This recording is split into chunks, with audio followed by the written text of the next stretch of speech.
سیدنا ابو ہریرہ رضی اللہ تعالیٰ عنہ فرماتے ہیں کہ فقیر صحابی جن کے پاس مال اور دولت نہیں تھا، وہ صحابی جناب نبی کریم صلی اللہ علیہ وسلم کی خدمت میں آئے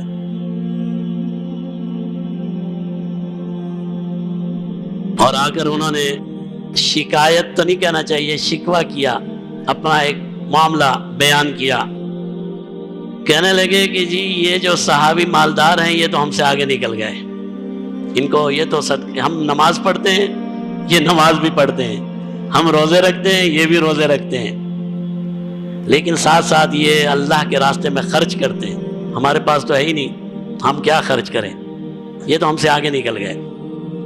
جناب نبی کریم صلی اللہ علیہ وسلم نے فرمایا میں تمہیں ایک بات بتاتا ہوں، تم نے اس پر عمل کر لیا تو تم سے آگے کوئی نہیں رہ سکتا علاوہ اس شخص کے جو وہی عمل کر لے. فرمایا کیا ہے؟ فرمایا ہر نماز کے بعد 33 مرتبہ سبحان اللہ، 33 مرتبہ الحمدللہ، 33 مرتبہ اللہ اکبر پڑھ لیا کرو. جو یہ عمل کرے گا وہ تو آپ کے برابر آ سکتا ہے یا آگے جا سکتا ہے، اس کے علاوہ کوئی نہیں جا سکتا.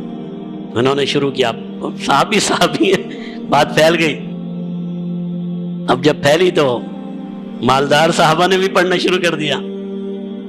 اب یہ دوبارہ گیا، انہوں نے کہا یہ تو مسئلہ خراب ہو گیا، ہم کو دیکھا دیکھی سارے صحابہ یہ پڑھ رہے ہیں، اب تو پھر وہیں آگے ہم کھڑے ہو گئے.